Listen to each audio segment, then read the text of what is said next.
How's it going, everybody? Welcome to another episode of the James Lab podcast. And today my special guest is my good friend, Nikka T. How you doing today?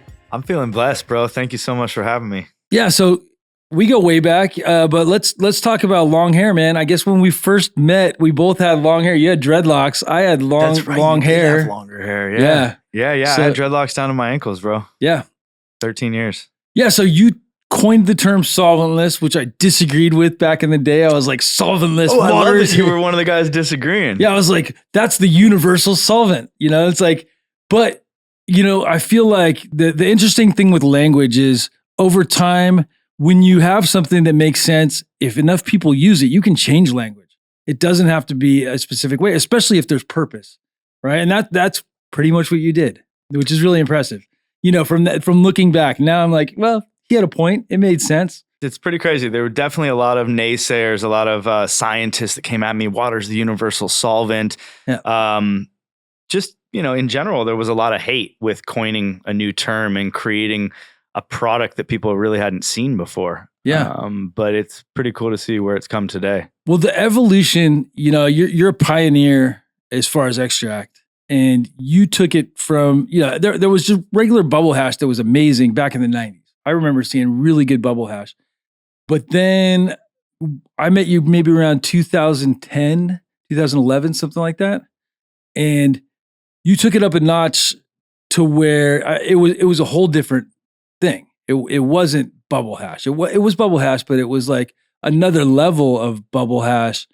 That in itself created the issue. And that's the point of, or the reason I coined the term solventless, because I started bringing product to the shelves that I was working with and saying, hey, here's my bubble hash. And they were like, no, bubble hash is what we already have on the shelf. Yours doesn't look like that. Yours doesn't smell like that. Right. People aren't consuming it the same. You can't call it bubble hash, really, you know? Yeah. And we were doing things a little bit differently than what Mark or Bubble Man was promoting, how he was processing. So we wanted to kind of create initially a term that separated us from the rest.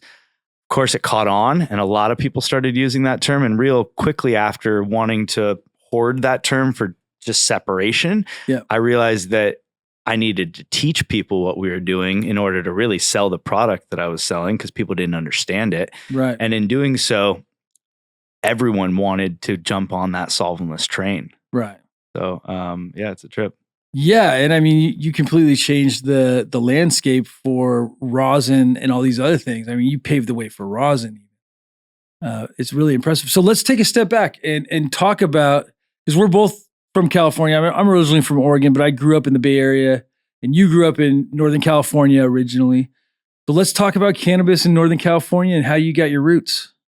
Yeah, you know, being, raised in Northern California meant that cannabis was very prevalent in my upbringing and very accepted. I guess I'm blessed. I'm in a blessed situation where my family was very accepting of cannabis. I had people in my family that used to be drivers. Yeah. I had people in my family that used to be farmers. They're still farmers, actually. And so I grew up in a place that cannabis was extremely accepted.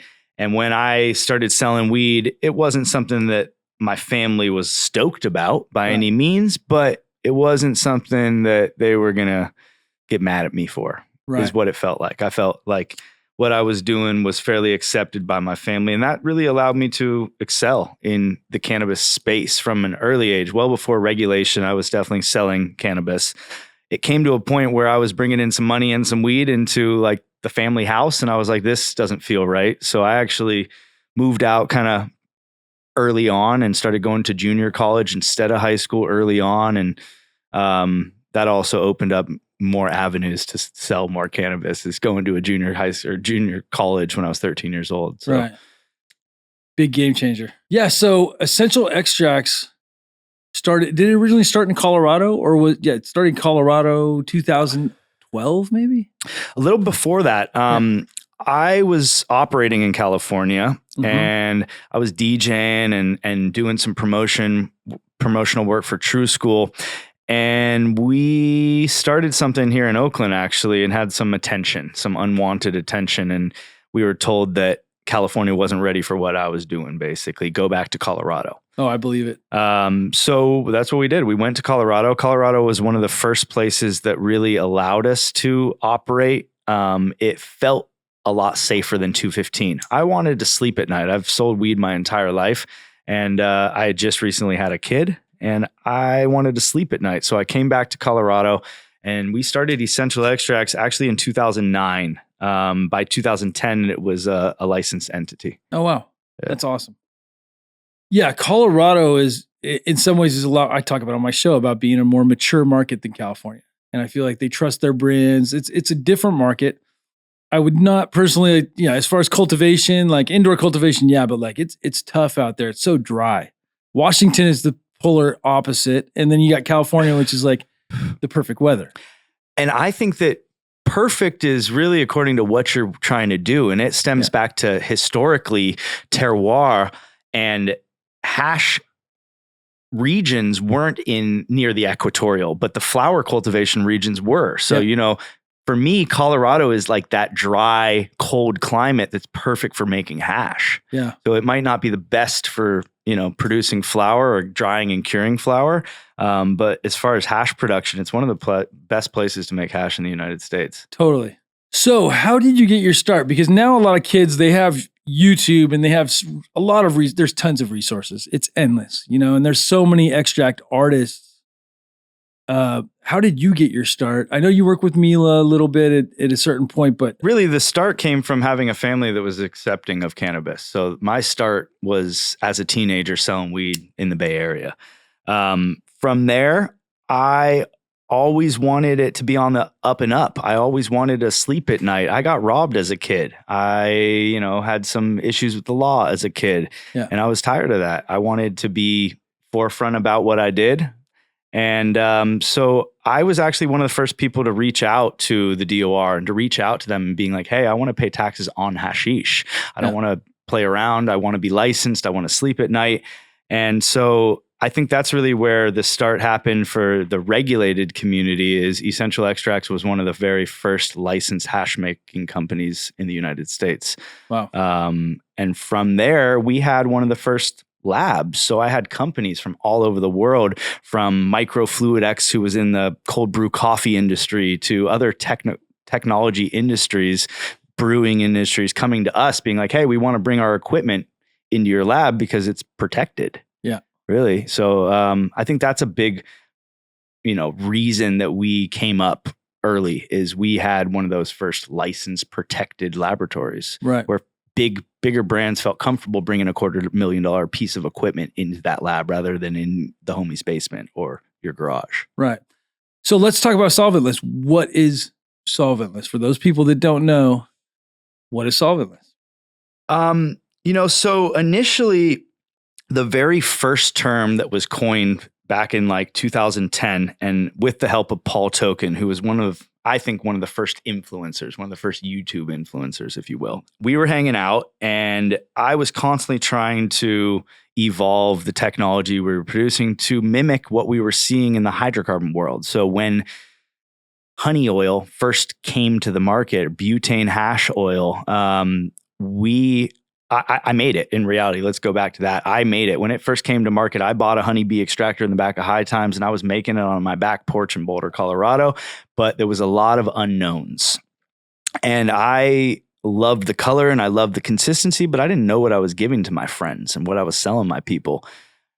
So I went to Amsterdam and I looked into this. One of the first and only cafes that was willing to share some COAs with me was the Bluebird Cafe back in the day. In fact, they were also one of the first cafes to have a milk alternative for my lactose intolerant ass. Wow. So I liked the Bluebird, but they were able to share some things with me that showed me that there was other isobutane, isopentane, and other residuals left behind in that butane hash, or one of the products. Obviously, there were a lot of different people making it back then, right. But it scared me. And so I kind of came back to the United States with this idea that I wanted to create something that looked and tasted and was consumed like that butane hash oil, but without the use of any chemical solvents. That was my goal. And at that time, the product consistency of earwax, and that term was really popular. Yeah. So the first term that, Paul and I really coined was solventless wax. Mm-hmm. But then we realized different consistencies were coming out, from solvent or from, more of a batter-like consistency, the shatter-like consistencies, more or less viscosity. And I realized, and then we started recreating with more heat or less heat, those different consistencies utilizing water hash, and started calling things solventless shatter and solventless batter. And then solventless really became the overhead umbrella term. And it all happened really, really quickly. I'd say within like a 6-month period, we started talking about solventless wax, but then very quickly it became an umbrella term for anything that we created mechanically without the use of any chemical solvents. So I think that's the answer to your question. Initially, you asked, what is solventless? Yeah. It's mechanically separated trichome heads. Yeah. More recently, you've even worked with developing cultivars specifically. I mean, probably for a long time, but I've known about it from recently with my book. You actually help you with the stuff on selecting washers, and your I wouldn't say I process for it. developed cultivars, but definitely have developed a method of tactile sensation to find washers. Right. Yeah. You want to talk about that? You're a little bit? Yeah. No, I mean, I'm down to talk about it all. Yeah. I've always been washing, and really it wasn't until 2012 that we started keeping track of that data. Yeah. 2012 is when we started keeping track of yield data. And we started looking at all the cultivars at Pink House, the facility that I was working with. And we started noticing that some of these cultivars were yielding way less and some of them were yielding way more. And that's really when my eyes opened up, like, okay, maybe we shouldn't wash this Blue Dream. Maybe we should send that to hydrocarbon. Yeah. In reality, because I was seeing like sub 0.05% on this Blue Dream cut that we are still yielding 2.5 pounds per light back in the day, metric, if you will. And it was still selling for really high numbers in flower form. So why was I taking all these fresh frozen or even dry pounds back then and processing them if I was going to see, a minimal yield, and that minimal yield was never the highest quality when it was yielding that low? When you're like sub 1%, it's never the highest quality. Well, I shouldn't say never. There's some outliers always. Yeah. But looking at those numbers, we realized that not everything is allocated or should be allocated to solventless. Mm-hmm. And so I think that that's where things changed for us. And we started to hone in on those bigger washers that also still had the terpene representation or, the volatile compound representation that we were after. Right. Nice. Well, and then it's funny how far that's come too, as far as washers. Strawberry banana has always been known as a good washer. And then the banana conda and the banana Oreos, these ones that test 6%, 6% plus. What's the highest test you've seen? Highest test on paper that I saw personally was the Gorilla Princess. This was inside the Field Extracts lab. Field Extracts was a company that I collaborated with for their launch. We won a few cups together. Nice. And in that time, we were processing a few different things from all of our licensed friends. And Fieldsy brought over some Gorilla Princess, and it hit like over 9%, which was crazy to me. That's nuts. Fucking crazy to me. Didn't make sense. Totally. But it ended up not being something I put my name on. Yeah. Because we were collaborating, so we were finding certain things that I could really stand behind. And yes, it was a huge yielder, but it didn't have a terpene profile. Once you get like above 6%, I feel like the terpenes get a little subdued. Huh. Interesting. Yeah. Because it's like same thing when you're above 30-40% THC. Oftentimes those aren't like the super terpy strains that I'm looking for. For sure. I'm the same. Sometimes you find a super tasty strain that's also 35 plus. There's some super but I'm not looking stuff for high THC in reality. I'm looking for those. I wish we could go back and take all that stuff away and be like, does it taste good? How does it make you feel? Yeah. Those two things, it's like if you can answer those two things, that's all you really need to know. Like the THC, and it's great, but it's such a, it's such a confusing to the consumer. It's such a confusing piece of information that they think that because it's high THC that it's going to get them more high. Yeah, and we're really trying to dispel that myth. Yeah, and you work with the Ganjier. Definitely. So you guys are out there full force trying to dispel lots of myths. Which I think is great. Really just, the industry is still brand new. And we just started researching the plant not too long ago on an empirical level, if you will, protected level. Yeah. And so the program is constantly evolving, and that's what I like about it. It is the professional platform that I was looking for as a teacher. Yeah. And it's a constantly evolving platform, or constantly evolving education, just as our industry is constantly evolving. So you are one of the most busiest guys I know. So tell us a little bit more about the Ganjier and how that started and how you got involved with that. Yeah, I shot a little TV series in Southern California at the Green Flower Media Studio with Derek Gilman. The show was called High Rollers. And when I pulled up at the studio, they had like a makeup person and proper lighting and real studio setups. And I was like, okay, this is what I've been looking for. In reality, I've done some teaching for a lot of the other platforms I'm not going to name right now. Mm-hmm. And I've grown up teaching, from swim instruction to surf instruction to snowboard instruction. I love teaching. So I was looking for a professional platform. And after shooting High Rollers with Derek, I thought that Green Flower could be that professional platform. Very soon after, it all kind of happened at the right time too, because I was looking for that platform. And very soon after High Rollers, they brought another project that they wanted to involve me in. And they also involved, I believe it was 16 or 20 other, maybe more, other council members in this project. At the very onset of it, I don't even believe it had a name. Wow. Very soon after the onset, the term Ganjier became the name. Kevin Jodry brought that name to us. It was a name that was previously given to Kevin, but we utilized it for the platform. And there's a lot of council members. That was another reason that I wanted to work with the platform, because it had peers and mentors of mine that I looked up to, that I agree with, in a lot of the aspects of the industry. So I was excited to be among people that I like to be around, right. And that I respected. So all of that kind of came together, and we started Ganjier program maybe 4 or 5 years ago now. And I think we're in our 3rd year of active on or in-person training.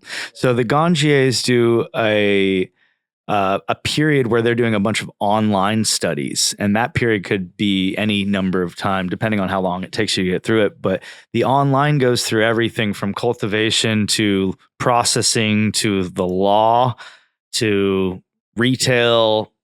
It covers a big chunk of our industry as a whole. Mm-hmm. And then after they've finished, or sometimes they don't have to finish the online portion, but when they're confident with the online portion, they can sign up for in-person training. And of course, they have to finish, the online and the in-person training to get certified. But the in-person training consists of 2 days, where the first day we do some assessments. We actually assess some local Southern Humboldt cultivated flower. Generally, it's full sun, but we also bring in some other living soil grows. Nice. Some living soil indoor grows as well for assessment purposes. And we assess utilizing the Systematic Assessment Protocol app, which is an application that we've developed and are constantly evolving as well, to assess the flower, because we felt like that was a big need in the industry. What is quality? We wanted to talk about what is quality in the industry. There's a lot of myths out there as far as what is quality. So we do an assessment, and then we also do a farm tour where we bring the students to a local Southern Humboldt farm, and they get to feel the magic at that point. Nice. Once they come up to the farm, I don't really need to do too much talking. I love bringing people on the farm, because especially people from out of state or people that haven't seen live cannabis plants, it's a treat. Yeah, it's an eye-opening experience. It's pretty amazing. I remember the first time I saw a plant. I don't know if you remember the first time you saw a plant, but first time, I don't know. I remember growing a few in the backyard as a little kid, but yeah, totally. I couldn't believe. I mean, I seen bud for a while before I saw a plant. And the first time I saw a plant, I was like, "Holy shit!" So that's what that's what it is that we're smoking.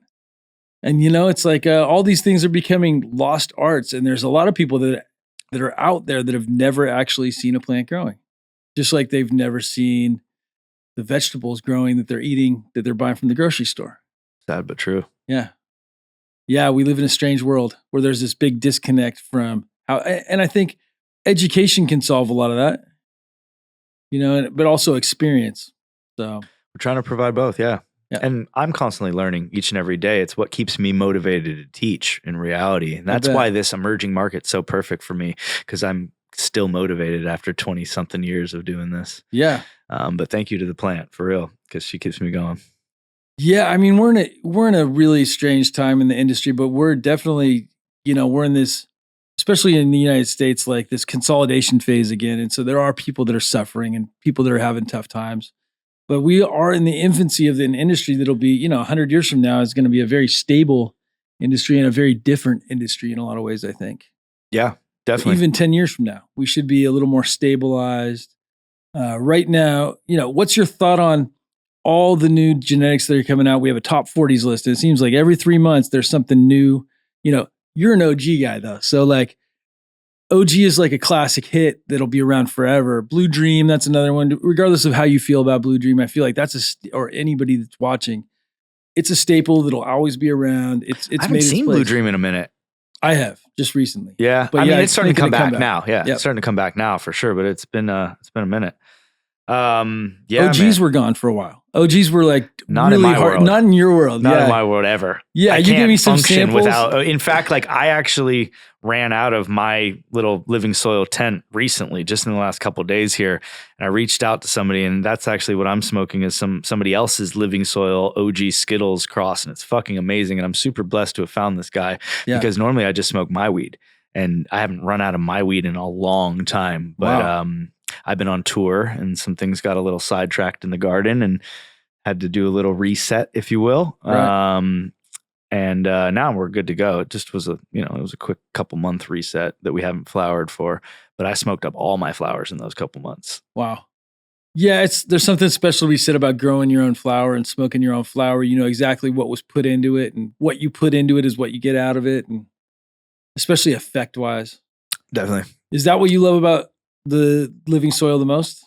Well, what I love about my personal living soil is I know all the amendments and everything that goes into the soil, and I know everything that is being brewed as a tea. We still do hit it with some teas. Yeah. But all of my teas are made by my good friend Rich and Base Organic. Mm-hmm. I know where his farm is, and like it's all very close to home. And like there's something about Rich's nutrients that it gives me this certain, even just getting them in raw form, there's this smell when I get them all, his veg and his bloom, there's just this homely smell about it. When I tasted other people's living soil or KNF gardens, oftentimes I'm tasting like a fruit ferment, or I'm tasting something else that's not really cannabis. And with our living soil blend that we've been, constantly tweaking over the years, there's just, for me anyways, because it's something I've gotten used to, there's no outliers. I'm tasting really truly what that phenotypical expression wants me to taste is how I feel about my garden. I'm not getting any of that extra molasses or any of that extra fruit juice or whatever it may be. Even in an organic sense, there are things that can be done in a living soil garden that I don't like, that I don't want to taste. And then of course on the salt side, there's things as well, like I don't want to taste the line cleaner. I don't want to taste, that extra carb boost that you pumped it in the end to give it that bag appeal. I don't want to taste that. Right. Yeah, you want the full expression of the plant at the end of the day. Yes. And but it might be a little bit different for each person because now my palate's trained to this. You know what I mean? And this is rare that I find somebody else's living soil garden that I'm like really happy with, that I want to smoke. Or actually somebody's garden in general. It's not just the living soil, somebody's salt grow or whatever it may be. Every once in a while I find like somebody's, salt grow that I actually really like. And I'm like, whoa, what are you doing? Because you're running that nutrient brand, but it tastes like this. That's rad. Totally. There's guys that really can pull it off for sure. Living soil, how big of scale have you seen people successfully pull it off at to where it's stuff that you would enjoy smoking? Yeah, I think that one of the first people that really built out a lot of the initial living soil grows in Colorado was this woman named Cassandra. And she started it at this dispensary called M&M Dispensary, Mike and Mike Dispensary in Boulder. I started following her around from there because we started getting product from them, dry material that was washing like it was fresh frozen. Yeah. So there was something happening in this garden. I didn't know at the time it was living soil. I didn't know what the method was of their cultivation. I just knew that M&M was giving me the fire. And we ended up winning a cup with some of their material. And then I saw that same cultivator went over to places like Verde. And I was like, okay, wait. And we had partnered with Verde kind of around that same time. Pink House and Verde created a little bond, if you will, and we shared some things. And Chuck's still a really, really good friend of mine. Yeah, me too. I started noticing this trend of where, this girl went and built out these big living soil beds that I liked that flower. So, big up Cassandra. She's a woman that has really set the stage for living soil cultivations in Colorado. Not a lot of people know about her or know about it, and know that that's why that product was different. Yeah. But then I've also seen, our buddies over at Moon Valley Cannabis in the North Bay, and it's still not a large facility. I think it's 5 to 7,500, maybe 10,000 square feet, but beautiful, large living soil beds indoors. Yeah. And it is scalable in that sense. And I'd say that those are some of the bigger ones, though, that I've seen are 10,000 square foot living soil indoors. Yeah. I think that there's bigger out there. I've never been to Wrigley in Nevada. I heard they're doing interesting stuff. Okay. Living soil. My friend Floraflame, Chris Castle, they're in Oakland and they're doing double stack, 2-tier living soil beds. Pretty good stuff. Okay. I love that. I love that. I've been hearing a lot more about Floraflame recently. I'd love to try their stuff. These guys, I'm going to show you this stuff. This is a strawberry banana Skittles. Okay. And this stuff. We just popped, or maybe we're about to pop these seeds from DNA. These, it's not strawberry banana, but it's something banana and Skittles. Yeah, DNA's got some new stuff coming out. They were just on the show not too long ago. They're doing good. Ooh, good guys. Nice. This is living soil indoor. Living soil indoor. Yeah. Really blown out. Smells good. Yeah. It's not bad. It's got nice banana terps. It's mild on the banana, but I kind of like that. It's not super skittly, but it's candy. Okay. So, and it smokes, it translates in the smoke, which is what I like. So not everything translates in smoke. Some stuff you smell. Purple punch, for an example, smells amazing. You got to smoke it. The extract's okay. Don't get me wrong. I'm not a big fan of purple punch. I'm not either. Or Oreos. Oreos is something very bland to me. Oreos, the original Oreos cut, looks amazing. Bag appeal, banging, super easy to grow.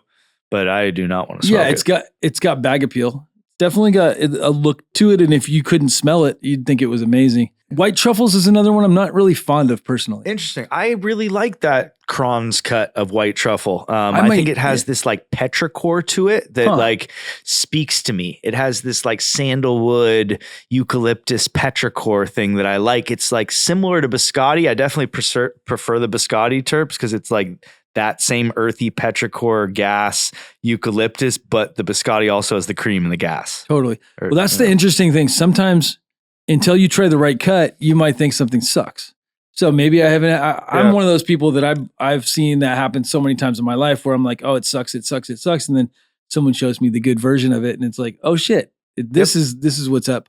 Wedding cake was the best example of that. There's so many phenos out there. Over 30. Yeah. I think there's over 30 phenos of wedding cake. I'd seen a bunch. I was just in Thailand. They're calling stuff wedding crashers and wedding cake. That's so far from it. I think that I tasted some lemon tree that was called wedding crashers in Thailand. But the first time I saw a good wedding cake, I'd probably seen like 10 other phenos of it. And I'm just like, and then it wasn't the biggest yielding. It wasn't the cakiest, but it had the most flavor. And smoking it, it was bready. It was amazing. You burn down the roach. The roach tasted good, and that's a big test for me. Is like, how does it taste of the roach? If I refire it, how does it taste? Definitely. It's interesting. We're just getting all this rain right here. So I was kind of talking to my buddy before I popped in here that this was burning like super white in Colorado, the same weed, but now that it's so much humidity and I was just out in the rain, basically, it's burning a little darker too. Yeah, it's interesting. Some of these guys are flushing with magnesium now. They're adding magnesium to flush, so it burns. It's a trick they're using to make it burn more white. Yeah, definitely. I think it increases the temperature at which it combusts, so it burns more fully, which creates more white. Should be more flavor. The white. What's your thought on white ash? I like even ash. For me, it doesn't have to be white, but there's reasons that white ash.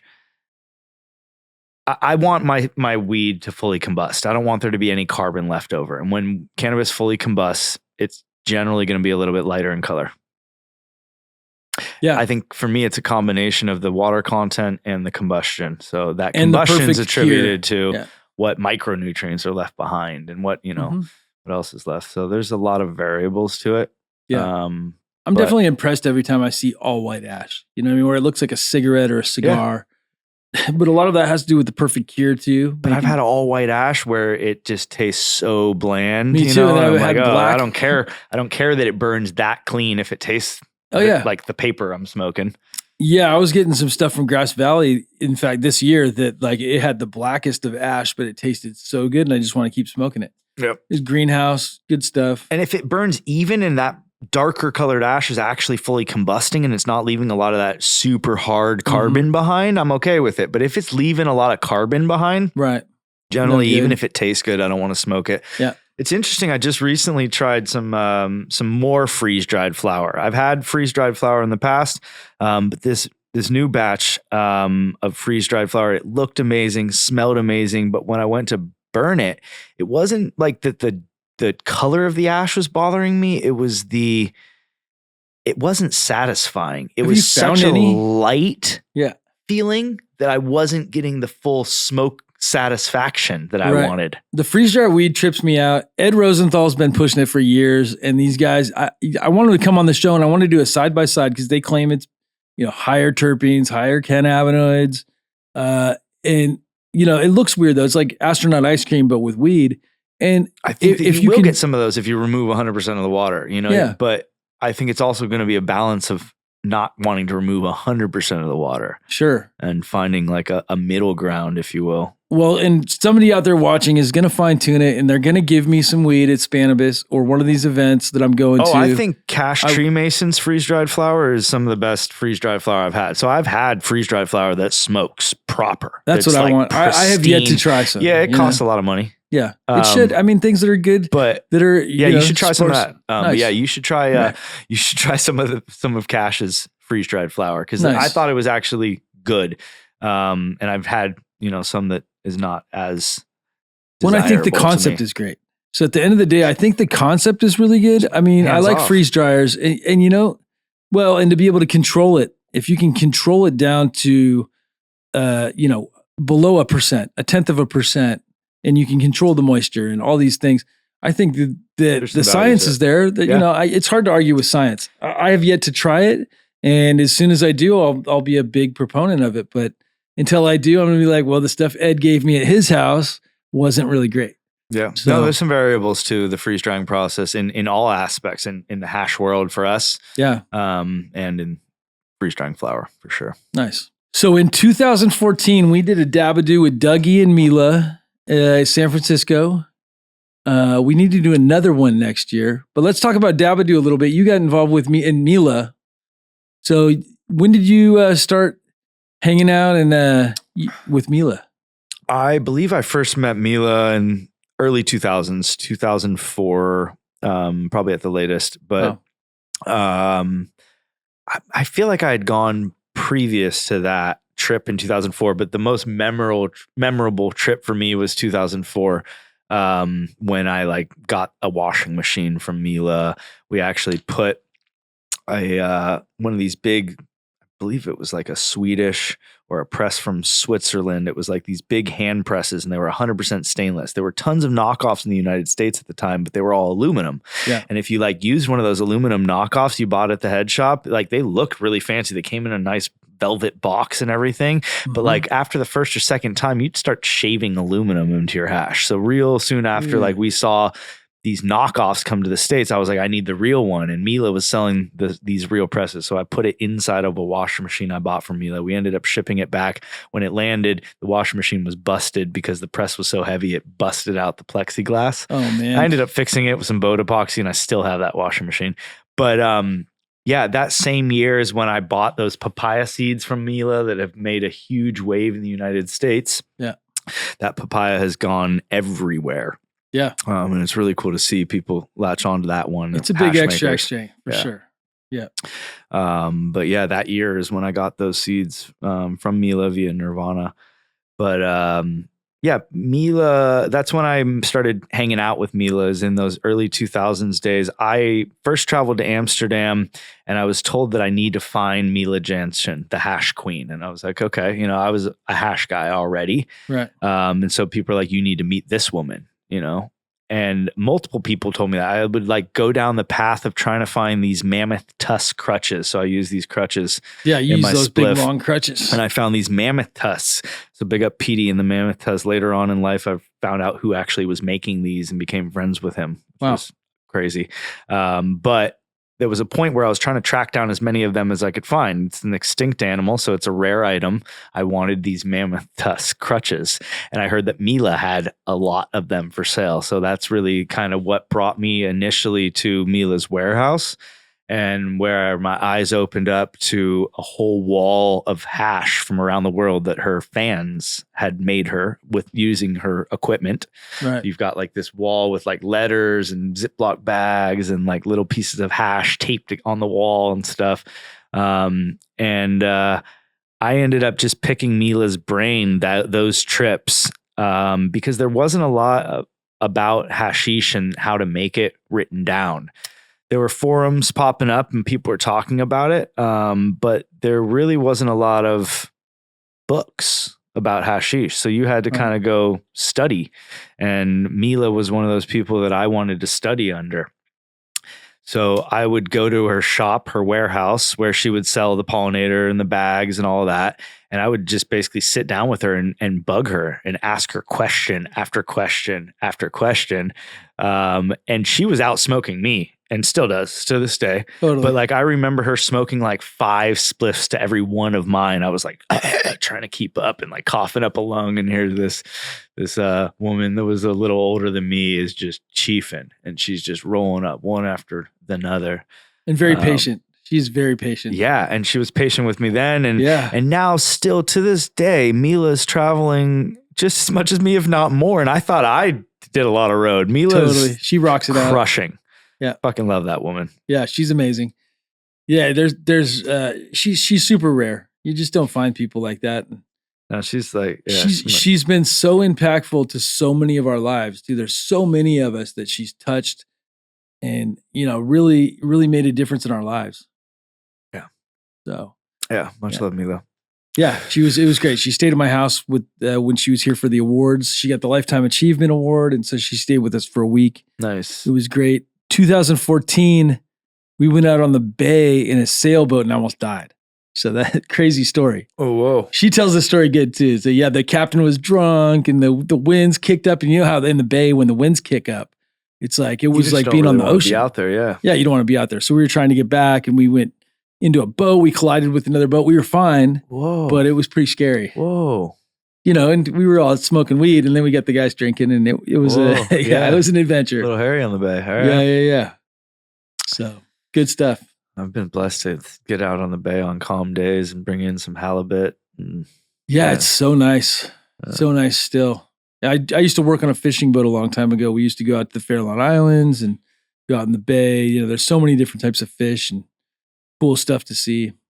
So yeah, so let's talk about you being a DJ, because that's, I mean, you got 5 different things you're doing right now that are all.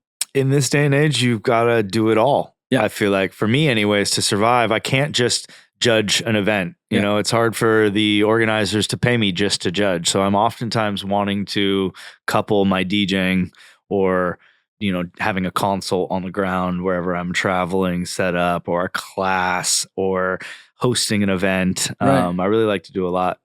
But yeah, DJing. 2013, Marlon Asher, opening up for Big Mike and LP in Amsterdam. You DJ'd that.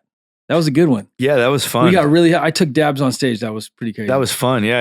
And I think that was the first time I performed with Marlon, and there was no preparation, and I was a little nervous because like this is an artist who I've looked up to, and I played his 7-inch records for probably 10 years before that event. You know what I mean?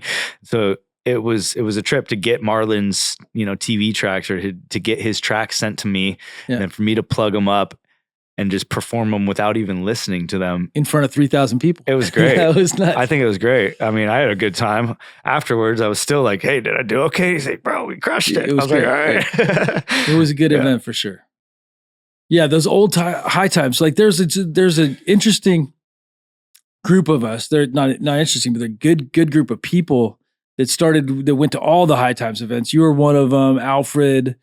And there were so many. Al from NorCal Genetics. He was on the show. You remember him? Okay. Oh, I know what you're talking about. Yeah. But there's so many. Yeah. There's so many. No, And then definitely an OG. And there was some that would go to some, and then Spanibus was always a big one, and then Amsterdam. So. Yeah. And then, we were following high times around for a little bit for sure. They tried to bring it to Jamaica. I went out to Jamaica with it. There was a little bit of drama on the ground there, I guess, but I don't think it's been back to Jamaica since. I didn't go to Jamaica, so that was one of the ones I missed. It was different. It was fun though. I got to speak, which was a trip. Being, just being a white person in Jamaica, speaking on an educational level to Jamaicans who have been farming for generations. It was hard for me, number one, because I'm like, I kind of wanted those guys to be on the stage with me, reality. But I had Muda Baruka in the crowd, basically. And Muda is the voice of the people in Jamaica. And so for him to be in the crowd, and I remember him standing up and asking me a question, and like, it was a pretty direct, straightforward, militant style question, and I answered it to the best of my ability. And I remember him like saying, "All right, respect," and having that from somebody who's the voice of the people to Jamaica was a trip. So there were definitely some highlights to that event. And I think on that same trip, or maybe even a similar year, I was going to Jamaica quite a bit. I got to hang out in Bob's house and do a little interview with Muda. And, oh wow, really cool. That was a vibe. Yeah, Marlon's been on a couple episodes. I love Marlon. He's such a good, happy, positive energy. Yeah, he's just a great person to be around for sure. Yeah. So yeah, he's got his Marlon's Choice is like his California brand that he's doing, and all right, yeah. So we got some genetics together. He's doing his thing, still playing his music. He has a new album coming out, and it's been coming out since earlier this year, but it is coming out. And it's really good. All right. I'm stoked to hear it. Yeah, that's what's up. Yeah, he's just a good person. He's down by Monterey, not by Monterey, but by Santa Cruz. All right. Got his kid and his wife down there, and that's what's up. Yeah, speaking of DJing and the reggae music, I started as a reggae music DJ, and I was spinning 7-inch records, 45, straight from Jamaica, and that's all I spun for years. I would travel around with like tackle boxes, and film cases and stuff, whatever I could find that would fit 45s perfectly. And I would travel around doing that, and it got to a point where it was a lot of records, even though they were smaller records. It was a lot. And I'd say once I finally converted to digital and started playing with Serato, I started broadening my music selection. So it started with roots. Started with reggae and roots reggae. Yeah. Then it got into dancehall, a little slackness and some 90s, bashment, if you will, which is, a form of a little bit more up-paced reggae music from Jamaica, but a little bit more rude and raw. And then I'd say that things really changed. Maybe it was almost 10 years ago now, when it was Mila's 70th birthday party that I DJed in Amsterdam, and she wanted me to play 60s rock music. I was like, okay. And she wanted, she gave me a list of artists, and I was like, okay, some of these artists I really get down with. And so like, I went back to the drawing board, and I was like, now that I have this digital availability to me, I'm going to make some remixes or find remixes. So I called up all my producer friends, and got a bunch of remixes of like more rock style music, but like reggae style, or a little bit of some house remixes for the end of the night, and just kind of switched it up. And I was still able to perform the songs. I think I even played some Dead. She wanted Dead, to be performed. And Right. so I played everything, a bunch of genres for Mila, and people were getting down. And I had like Deadheads that were there. It was a full packed crowd at the Melkweg still. Nice. I had Deadheads being like, yo, that recording of that show that you played up there, like that was amazing. I was there. And like, so I feel like I hit a bunch of different people that were like, dude, Nikka T's not just a reggae DJ. Right. And I got some of that respect. And so now being a DJ that's really focused on these cannabis events, I'm playing everything. Like I just played in Vegas a couple nights ago, and I played everything from 90s hip hop to Amapiano, Afro beats, Afro house. I played some funk and some soul. Like I play a little of everything now. Nice. And I really have fun with it. I just saw Steve Aoki, and I was pretty impressed actually with his performance in Vegas. Yeah, and he kind of goes all over the board with stuff. That's what's and up. He's really animated, and he's really full of energy. That's what's up. So yeah, I need to see a bigger performance like that. I'm constantly working on my DJ stuff. Like I feel like my library is almost there, but it's never there. I've got gigs and gigs, and I'm constantly digging for more stuff. It just keeps evolving. Digging. I mean, my boy DJ Theory just sent me a remix pack this morning. I'm like excited to get home and pull it out, and check it out, see what he sent me. Well, and then you've been spending a lot of time in South America too lately. Yeah. You got married? Yeah. Congratulations. That's great. I met your wife at Cannabis this year. Yeah. I met her in Spain as well, probably 7-8 years ago. Wow. Yeah. And we weren't dating back then, but it was cool that I met her in Spain. Yeah, she's big into hash. She smokes. She is an amazing hash maker, an amazing educator. She probably smokes a lot more than me too, just like Mila, the women in my life. Yeah. The women that smoke really smoke. Yeah, there's a bunch of them. Yeah. No, but she's rad. My wife is she's a boss. Yeah, I think I was on mushrooms when I bumped into you guys.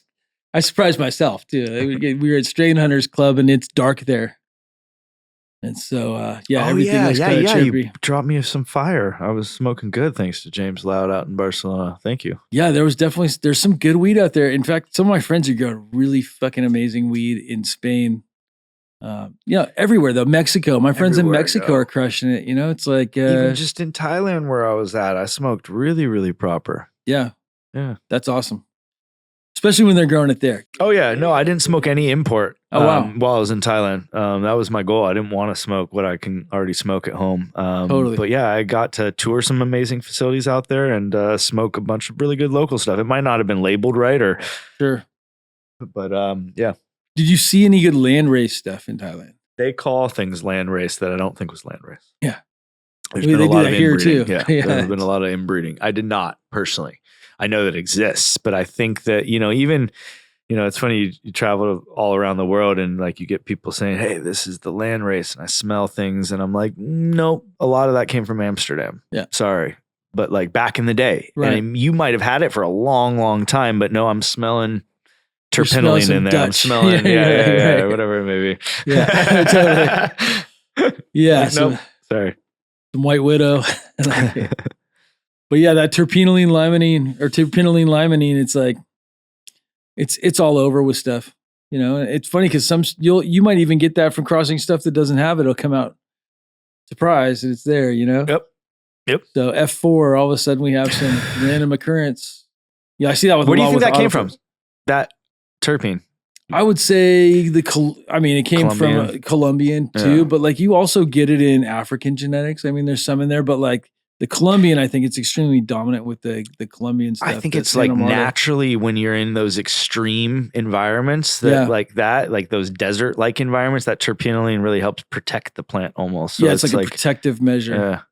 But yeah, and it really stands out. It's like I got some piff and some Cuban black, and it's subtle in there. It's not like some of the hazes that punch you in the face. I think that was the difference between the piff. Like for me, I actually liked the piffs that I've seen because it had way less, if none at all, of the terpinolene side of, those uplifting cultivars, if you will. Right. For me, like a Jamaican landrace and piff is very similar, and I like it because it's uplifting without the terpinolene. Terpinolene gives me anxiety. So any of that spice, any of that, too much of it'll give me. Yeah. I want the limonene.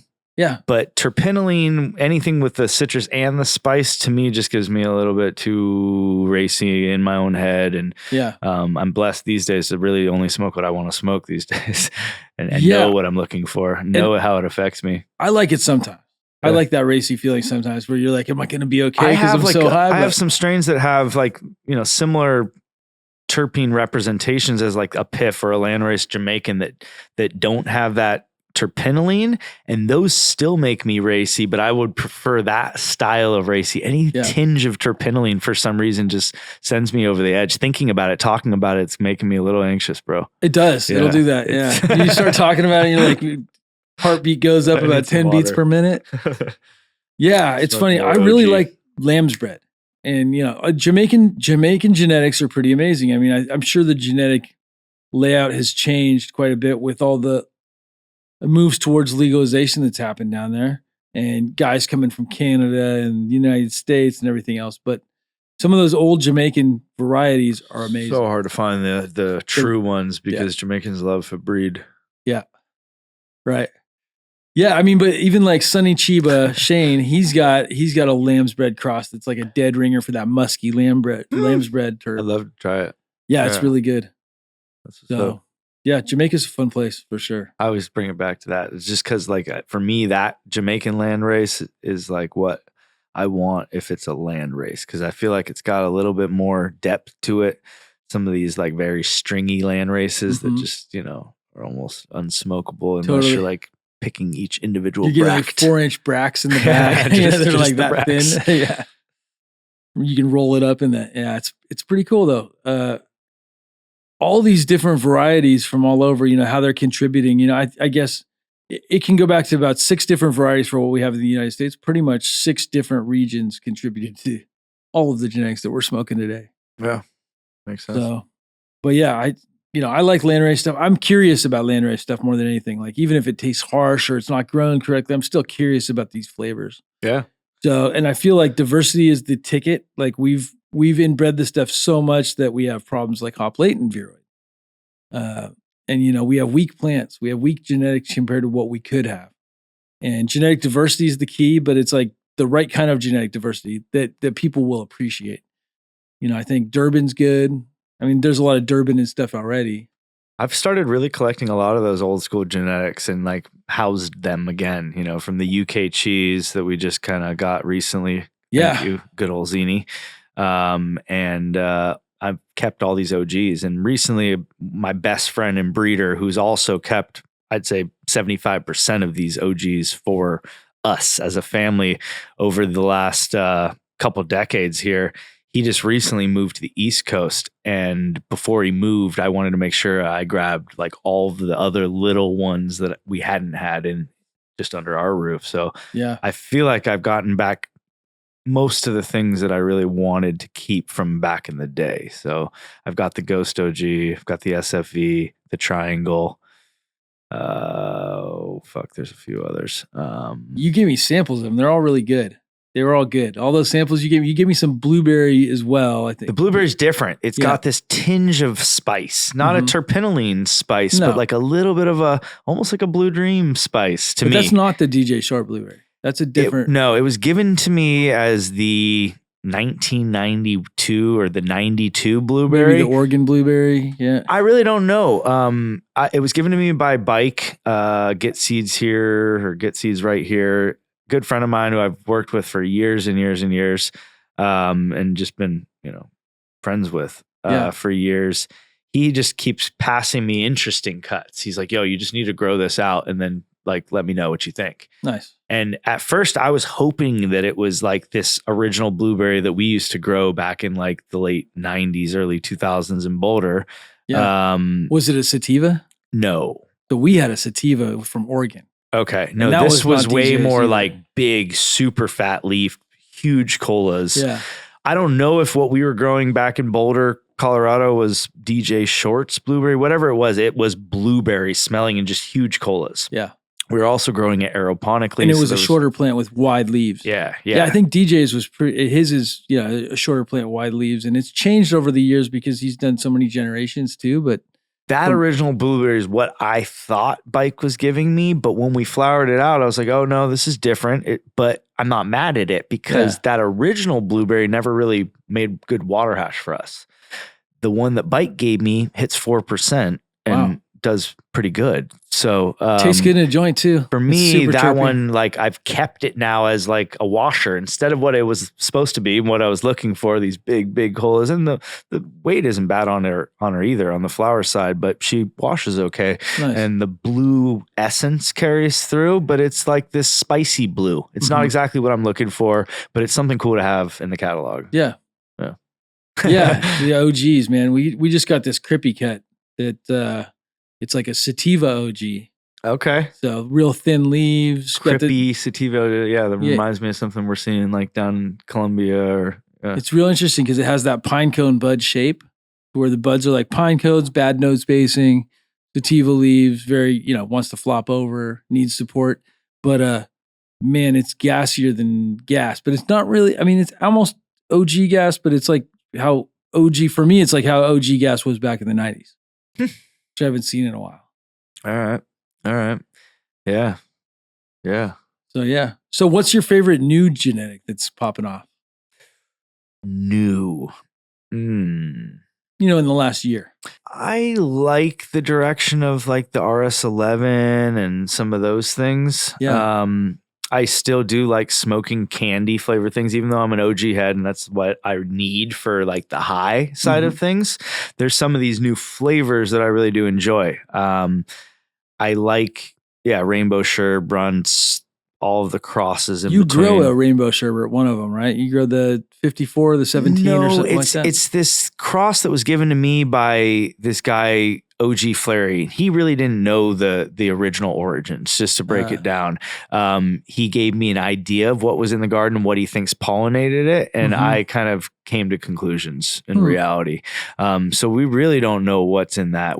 I call it RS15. Yeah, it's terpy. Yeah, I really, really enjoyed it. It's candy for me. It definitely has a similar, profile as those rainbow sherbs and things in that world. So so there's this trend going on right now, and I don't know if you've seen it. It's like called snowballs or snow caps or buff down weed, where they coat it with THCA powder.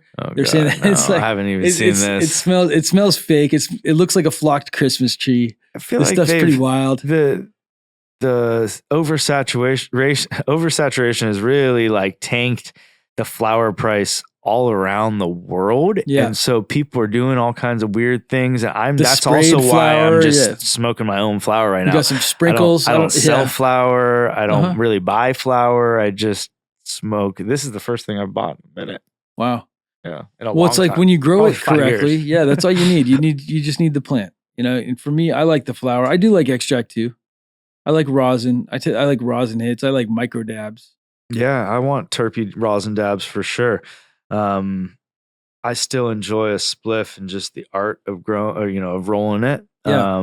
But I also like all the new technology in the dab world, and that's actually what's made me more of a dabber, is doing the cleaning of the slurper and using the Q-tip and then put it in the alcohol and all the little things to keep it, free from cross contamination, really. Yeah. And keeping your shit fresh and looking clean. Totally. I like that about it. So like, I like my, new little heady rig setup. I like my control tower from Task. Yeah. I think that anybody who's trying to do innovation, I think is good. It's all good for the industry. I'm happy with in a lot of ways, I'm happy with the way that the industry is going. And unfortunately, there's a consolidation phase where the guys that have middle of the road weed, or you're done. Like, you need to move on to something else or grow better weed. Like, at the end of the day, hopefully that's what's happening. I'm still seeing genetics. A lot of like pretty weed that doesn't taste that good. Much. And there's a lot of uninformed, uneducated buyers still. So there's going to be that type of weed that's still going to run amok. Right. And for sure. I want to educate against having that in the market. I agree 100%. To me, it's like pretend to kind. And I don't even know if like there's some people that are like out there talking shit about everyone else's weed, calling everyone else's weed as mids because their weed looks amazing in a bag. But that, to me, that weed, that bag of peel weed that looks amazing but doesn't smoke right or doesn't taste right, that's the mids to me. Well, so for me, I think the future and what I want to push is pre-rolls and quality pre-rolls. You don't ever get to see the weed. You don't need to, because how does it make you feel? How does it taste? As long as those two things are and answered. Pre-rolls are running the market already right now, you know, and you look at the numbers, pre-rolls are crushing. Well, yeah, but you have to have a brand that people trust, because if they see the picture of this stuff and it's all scraggly online, they probably won't want it. Yeah. But who cares? At the end of the day, who cares what it looks like? Cat piss was the best shit ever. And that was the ugliest weed I've ever seen. It was also the most expensive and the best tasting. Skittles, you know? Skittles is not pretty. It's not easy to grow, not big yielding, but I love it. Totally. I love it. It's super terpy. It's one of those ones that, like, I keep going back to Skittles. I always have Skittles at the house. Yep. So, and there's a couple different cuts of Skittles now too. So there's ones that are, I think, even better than the original. As far as crosses though, I don't know that there's a better cross with Skittles in it than Skittles. Moonbow's good. There's some really interesting ones, but as far as just better, done some good work with it. Yeah, I don't know if better is a good adjective for it. There's different. Or equal. I have this like pink Zugar that we're growing right now that I love. It's Skittles times straw guava. Yeah. And it's just like Skittles with a little bit more of a round, creamy nature. It has less of the citrus that Skittles tends to have. Yeah, that lime. Less of the lime. Yeah, exactly. And I really enjoy it. I think that it has a little bit more of a punch than like the original Skittles. So like I've been leaning towards smoking that when I like need to smoke, because it tastes Skittles amazing. Is like, you can only get here. You know, a little bit extra. Totally. So, yeah, it's interesting though. Skittles has still such love a Skittles, you know, when I'm not like trying to get high. I'm not saying that in a diss, but like when I'm just trying to taste that flavor, that's the flavor I want. Oh yeah. And there's nothing that compares.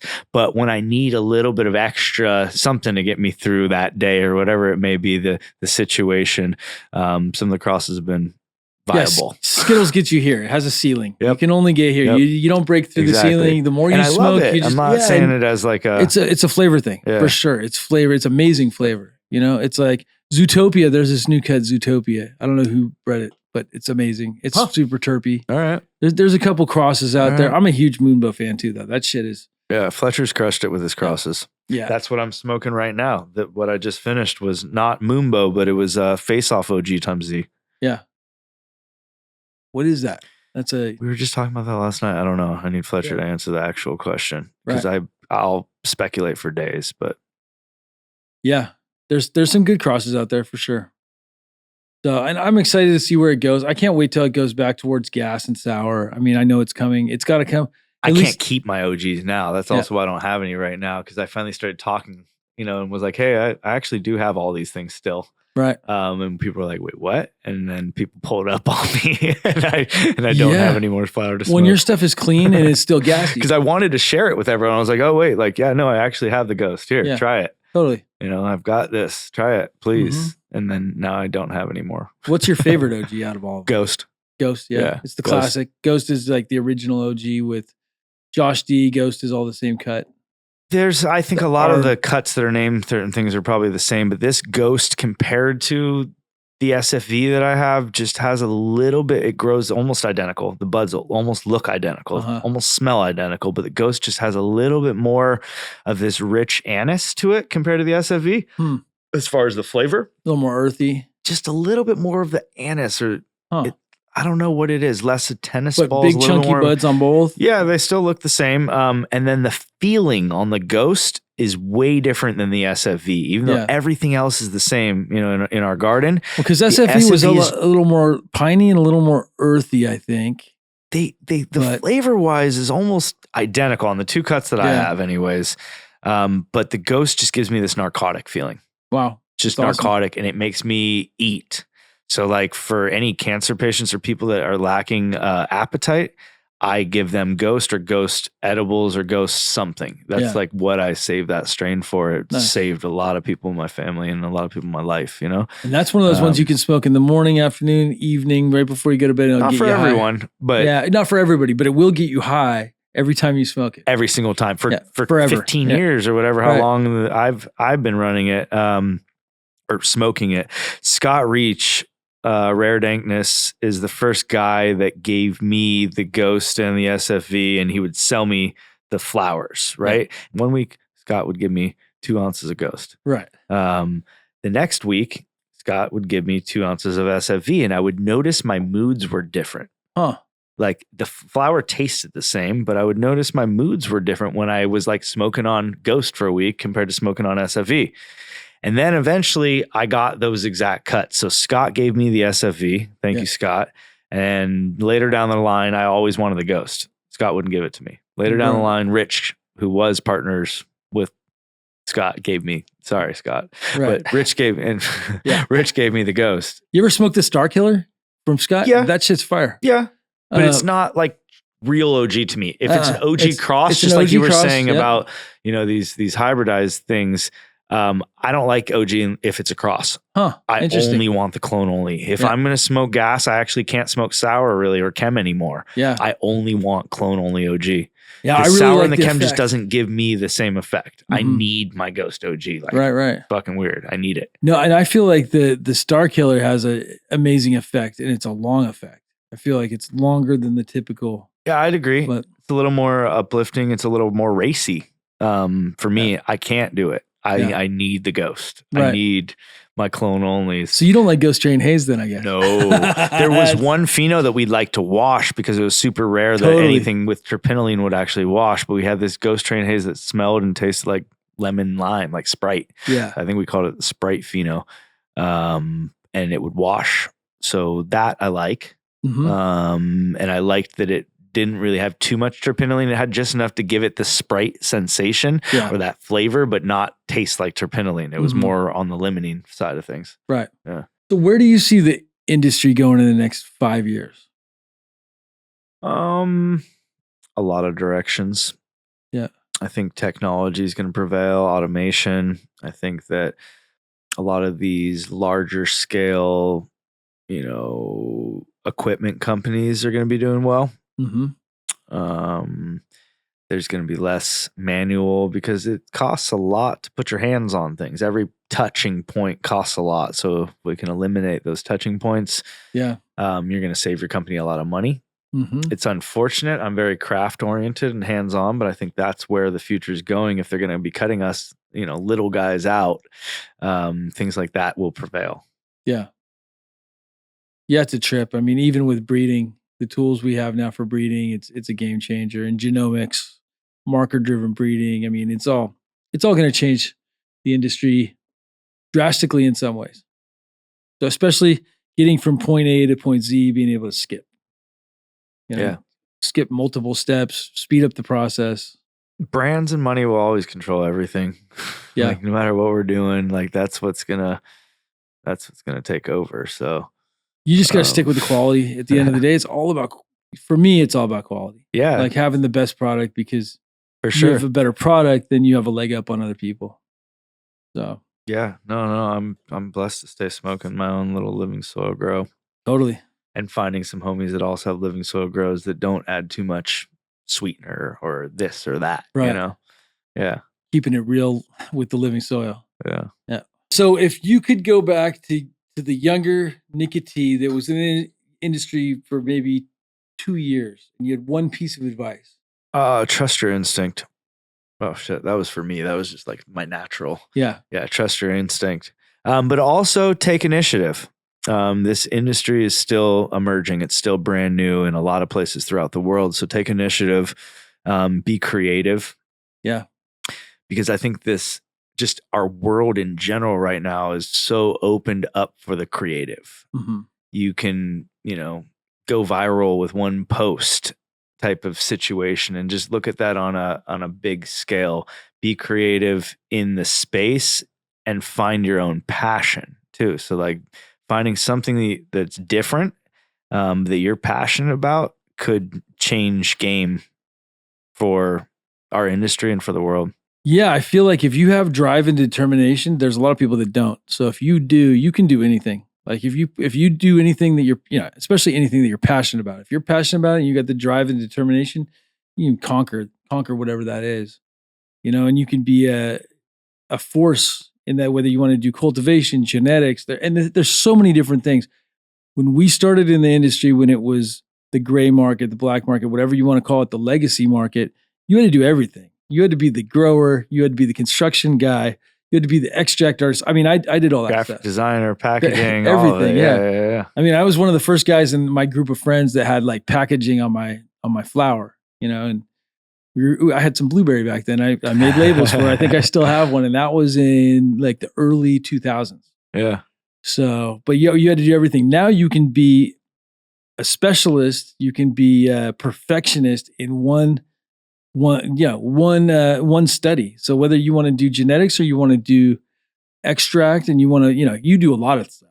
It's like with the DJing. But even with doing else. a lot, I've got like an amazing team behind me with a lot of the things that I'm doing, for these essential education classes that I'm teaching. I've got like a team of graphic designers and web designers and just a support system. So I do a lot, but also I'm trying to be more focused in what I know I'm good at. I am not good at the back end. I'm not good at the graphic design. I'm not good at, a lot of those things. So I think a big learning point in the industry also is delegation, but not over delegating. Right. Delegating what you're not good at, but if you over delegate, you can learn a lesson real quick. Because I learned that lesson as a kid, a couple years into the industry. Honesty is so important, not just with other people, but with yourself. I think people need to take a hard look in the mirror and realize what they're good at and what they're not good at, and be real about it and focus on your strengths. And that's the best way. Definitely.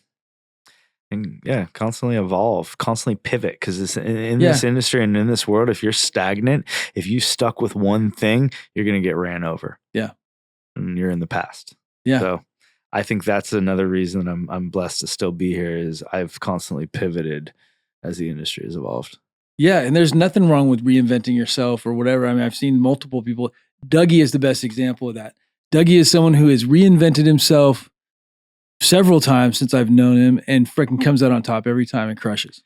I love Dougie. I've always supported Dougie because Dougie's always been good to me. And I've always been good to Dougie. Right now, I'm hoping I'm coming back down here to Cali for the best of California, but we're still figuring some things out. Totally. Yeah. He's another pioneer that just, he goes through stuff and he takes the good with the bad. I mean, I've seen him go through tough times and I've seen him on top, and he's a fighter still too. Going though. He's a fighter. He's one of those dudes who's just he's not giving up, and he's super passionate, loves weed. He has a lot to say about it. It's, and he's just a really good guy. At the end of the day, he's a really good guy who gives a shit. Yep. So for sure. Yeah. We may be having to do a Dabadoo next year. Or I guess when they air this episode, it will be 2024. So later this year, we will probably have to do another 10-year anniversary Dabadoo with Mila in the Bay Area. I'm down, bro. I'm down. Yeah. So I'll host it. I'll find the location. We get Dougie in on it. I think it'd be fun for the four of us. I'm down. You're going to cook too, right? I'm going to cook. I will cook. Actually, I'll probably pay people to cook, but I have good friends that are chefs, and I'll have the most amazing food. Nice. And it'll be a good time. That's what's up, bro. But thank you so much for coming on the show today. If somebody's interested in getting a hold of you, where can they find you? So the easiest way is Instagram, NIKKA__T, Nikka T on Instagram. You can also check out my website, nicktanem.com or djnikkat.com. Pretty easy to find me online. That'll actually send you, if you go to that hub, it'll send you to my business websites. It'll send you to the current events that are happening right now. But we're throwing a lot of events. So you can check out the website to keep current on all the events that we're doing. Awesome. Thank you so much for coming on the show today, man. It's been great. But we're going to have to do this again soon. I appreciate you having me, bro. Cheers, man.